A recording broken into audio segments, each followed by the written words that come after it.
profesión, sin posgrado, ni grados. Pero Dios ha hecho grandes cosas en nosotros. Porque Dios lo que quiere explotar es la inteligencia que depositó en ti, que está comprimida. No sé si entiendes eso. O sea, la quiere explotar.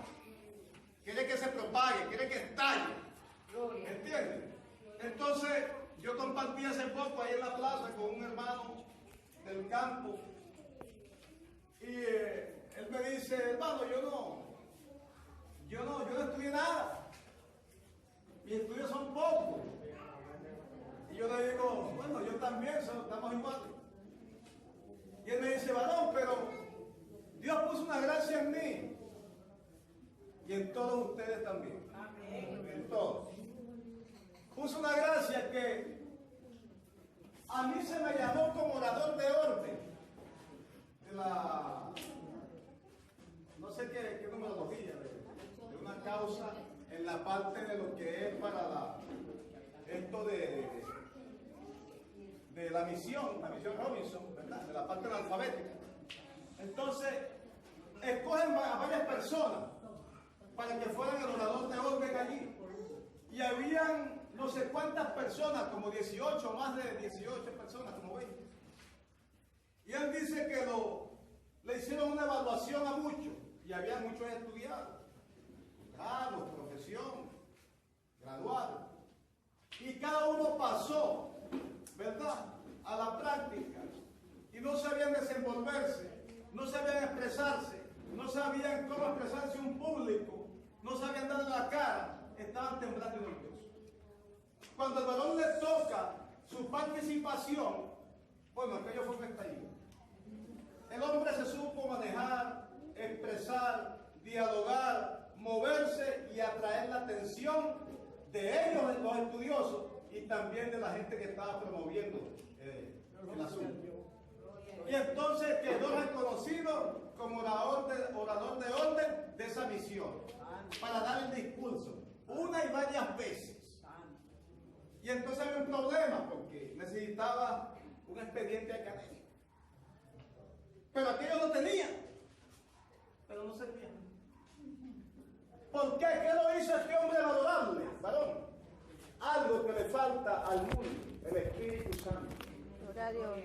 El Espíritu Santo que estaba dentro de él, habló por él, lo puso en gracia y ve lo que hace el Señor. Este es parte de la iglesia. O mejor dicho, este es el fundamento esencial de la iglesia, el Espíritu Santo, que nos dirige. Vamos, nos da una vocación, nos da una forma de hablar, expresar. Y ellos pues hicieron pues algo allí. Y el varón quedó como orador de orden. Y un cargo ahí con el gobierno, esa parte. Fíjense hasta dónde nos lleva el Señor. Que nos pone en evidencia delante de gente culta, nosotros siendo incultos. Nosotros siendo personas, bueno, digo yo sé que aquí hay gente que estudiaba. Digo yo, de mi persona, yo no tengo grandes estudios académicos. Pero Dios ha hecho una obra y va a hacer una obra en nosotros. No depende de lo que has estudiado, no depende de la profesión, no depende de los posgrados, depende del Espíritu de Dios en un hombre o una mujer que esté dispuesto a que Dios lo use. Y ese es el fundamento de la iglesia. Entonces, escogió gente sencilla, gente que no servía para nada, gente invalorable por la sociedad, pero para Jesús muy valorables y muy importantes. Porque Dios busca de lo que nos sirve. ¿Para qué? Para sacar el tesoro que está metido en la peña en bruto, escarbarlo, sacarlo, limpiarlo, purificarlo, pasarlo por fuego y exhibirlo en la vidriera del Evangelio. Gloria a Dios. Eso hace Él. A mí me sacó de allá de esa profundidad. Y aquí estoy.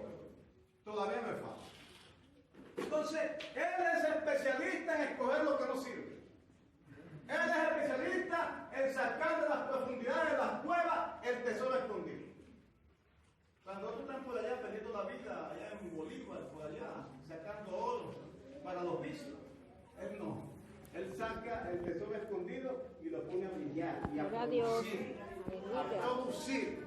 Y el talento se duplique, se triplique, cuatriplique. Entonces, ese es el trabajo.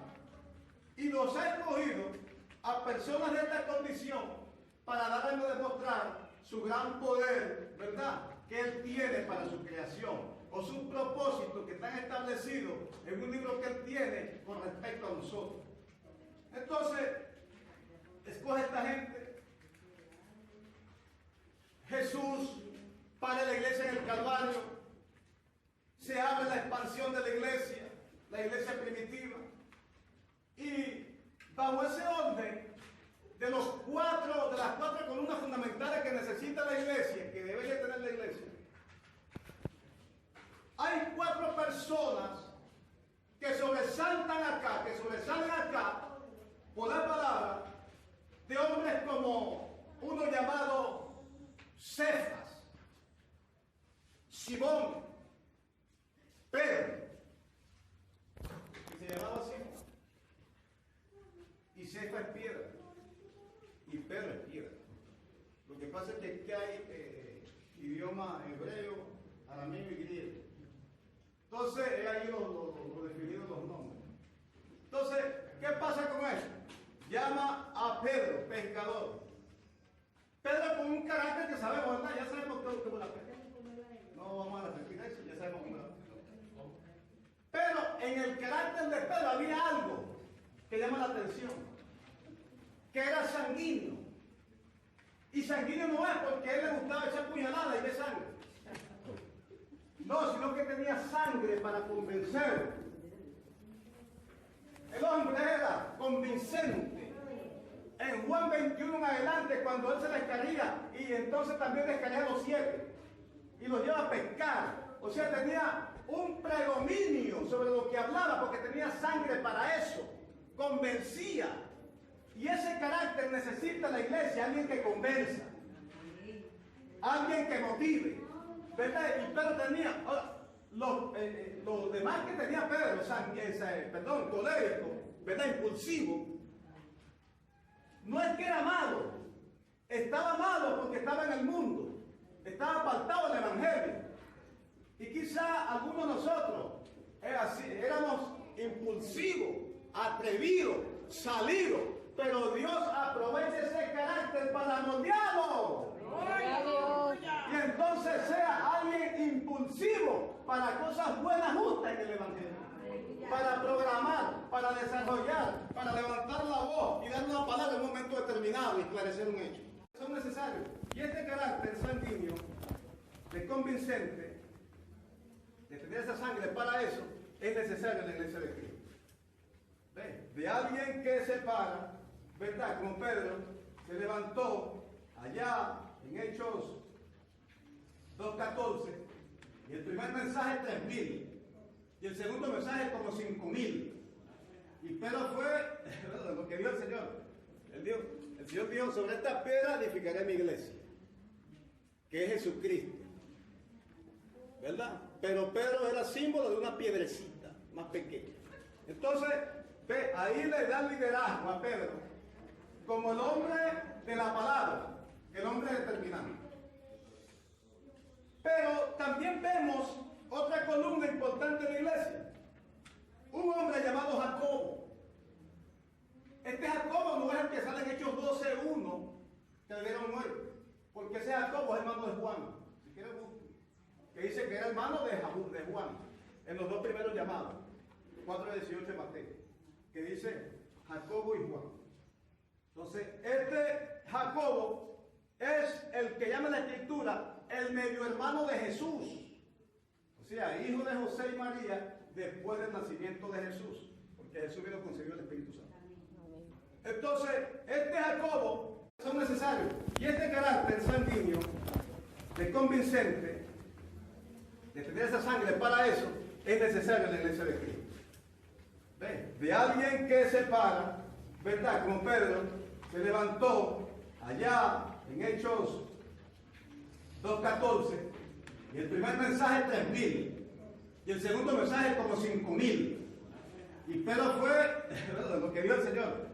El Señor dijo, sobre esta piedra edificaré mi iglesia, que es Jesucristo. ¿Verdad? Pero Pedro era símbolo de una piedrecita más pequeña. Entonces, ahí le da liderazgo a Pedro como el hombre de la palabra, el hombre determinante. Pero también vemos otra columna importante en la iglesia. Un hombre llamado Jacobo. Este Jacobo no es el que sale en Hechos 12:1, que le dieron muerte. Porque ese Jacobo es hermano de Juan. Si quieren buscar. Que dice que era hermano de Juan. En los dos primeros llamados. 4:18 de Mateo. Que dice Jacobo y Juan. Entonces, este Jacobo es el que llama en la escritura el medio hermano de Jesús. O sea, hijo de José y María después del nacimiento de Jesús. Porque Jesús vino concebido el Espíritu Santo. Entonces, este Jacobo, ¿verdad que se habla? Es el medio hermano de Jesús, o el hermano terrenal de Jesús, que le dan el liderazgo a la iglesia por aquello de que Jesús fue el que la fundó, y como los hebreos pues llevan las cosas así por linaje, porque la tribu sacerdotal era la que tenía que servir en el tabernáculo, no podía venir uno de la tribu, de otra tribu, ¿verdad? Como decir, de la línea real, de los príncipes a sacerdocio, no, sino que todo tiene un mismo ritmo. Entonces, desde ese punto de vista, buscan a alguien y encuentran a Jacobo, hermano de Jesús. Y lo llevan al liderazgo de la iglesia. Lo llevan al liderazgo de la iglesia. Y entonces, este liderazgo de Jacobo, fíjense que Jacobo, el hermano de Jesús, es que todos tenemos problemas antes de venir el Evangelio. Todos, hermanitos, tenemos problemas antes de venir el Evangelio. Y Dios quiere ordenar esos problemas. Lo que pasa es que a veces uno no se deja. Pero, si fuéramos perfectos, si lo supiéramos todo, si lo hiciéramos todo bien, no estuviéramos aquí, ya estuviéramos allá. Pero Él tiene que ordenar las cosas. Y vemos un Jacobo, hermano de Jesús, que cuando Jacobo escucha de Jesús, que Jesús sale al ministerio, eso lo vemos en Juan 7:3 y 4. Juan 7:3 y 4. Vemos que Juan con los hermanos de Jesús y la comunidad le dicen: si tú eres ese profeta, ese enviado de Dios, muéstrate al mundo, a otros lugares. Porque ellos no creían. Los mismos hermanos de Jesús no creían que Él era el Hijo de Dios. Por eso le dice: no, muéstrate al mundo, anda. Y dice más abajo, Jesús dice que no hay profeta sino entre su propia tierra. O sea, entre sus mismos hermanos no lo creían. Y aunque no creían, no es que Jesús no hizo milagros allí. Hizo milagros, pero no abundantes. Pocos milagros sí hizo. Porque cuando Jesús llega a una parte, si no hay mucho, pero sí hay. Usted no ve que a veces en campaña no ocurren milagros. Pero hay otras que sí. Porque hay gente incrédula. Hay gente incrédula. Como el que le dije ayer en la Plaza de Colón. No lo vuelven a sentar en la silla. Y lo sentaron en la silla otro día. Y no volvieron a encajonar. Y ese es asunto de ellos. Pero Dios hizo la obra, lo puso a caminar paralítico, dando vueltas. Ahí está la grabación. Entonces, Jacobo era incrédulo. Pero Jacobo tuvo que ser moldeado también como Pedro, ¿verdad? Para Dios explotar, sacar al Señor lo mejor de son malos caracteres, ¿verdad? Moldeado, ¿verdad? Limpiado para usarlo entonces de manera justa. Y Pedro se dejó usar después. Y Jacobo entonces entra en esta parte como otra columna de la iglesia importante porque se necesitaba. Que Jacobo pues estuvo inmerso en los hermanos de incredulidad, pues no menos cierto que llegó a ser parte de la iglesia, líder de la iglesia, que lo vemos en Hechos 21:18, está el liderazgo de Jacobo en la iglesia primitiva. Entonces Dios no está viendo qué facultad tiene, qué estatura tiene, si eres bonito, si eres feo, o bien parecido, no mal parecido, si eres ojos verdes. Dios no está viendo nada de eso. Si eres indio como yo, no, Dios no está viendo nada de eso. Dios está viendo el formato que hay dentro de ti. Eso es lo que está viendo Dios, para sacarlo a explotar a esta parte exterior. Entonces, sacó de Jacobo las impurezas y pone en Jacobo otra columna de la iglesia que es necesario tener valentía, fidelidad, amistad y sencillez de corazón. Y también con un carácter de respaldo a las cosas justas de Dios y su doctrina, que lo vemos en Hechos 15, 13 y 14, cuando hubo un problema del concilio por aquello de la circuncisión a los gentiles y los judíos. Entonces, Pedro toma, ahí hasta esos versículos que anteceden, Pedro toma la atribución primaria y se levanta. Mire que yo estuve allá con Cornelio, en la casa de Cornelio, y siendo él impuro, yo entré allá porque el Señor no hace excepción de personas, me mostró un lienzo así, asado. Entonces, cuando Jacobo escucha esto, entonces respalda lo que Pedro dice. Y respalda, entonces, ahí en los versículos, ¿verdad? De 15, 13 y 14 de los Hechos, se levanta Jacobo y respalda lo que Pedro, el apóstol, ¿verdad? Está diciendo, dice, sí es verdad. Y le da afirmación a eso, y esa columna es necesaria de la iglesia. Porque pues de repente pues alguien dice algo que está en la justicia, pero entonces tiene la otra porque es la mía. Si usted sabe que está en la justicia, la espalda, ¿verdad? Entonces no se quede callado. No es que yo le amo. Como decía el hermanito Villarla. Entonces, ese tiene ese carácter de respaldar. Gente audaz que dice, no, sí es verdad, yo respaldo eso. Pero hay gente que dice, alguien dice algo y dice, no, yo mejor no me meto en problema. Pero sabe que está diciendo verdad, que está hablando. Pero dice, no, yo mejor no me meto en problema. Aquí, amado, cuando es justicia hay que meterse en ese problema. Ahora, si es una injusticia, no, ok, no, estás equivocado. También tiene carácter para eso. No, estás equivocado. El hermano tiene razón, tú estás equivocado. Entonces, Jacobo tenía ese carácter de respaldar las cosas legítimas, porque aquí hay un problema doctrinal. Y la primera doctrinal hay que defenderlo, la buena doctrina. ¿Entiendes? No podemos dejar meter ahí. Entonces, necesario esas dos columnas frontales en la iglesia, en la parte espiritual, no literal, pero que también se manifiesta en la parte externa como hombres de Dios, como columnas de iglesia. Tienen que manifestarse, porque Dios nos da eso. Y vemos una tercera columna, otro apóstol también llamado en los primeros de cambio, como a Juan y Andrés y Jacobo, que fue Juan. Juan es llamado también como pescador, otro pescador, como decir, llamó a otro malandro, a otro plan, a otro indéleble, a cualquier cosa llamó negligente, algo así. Y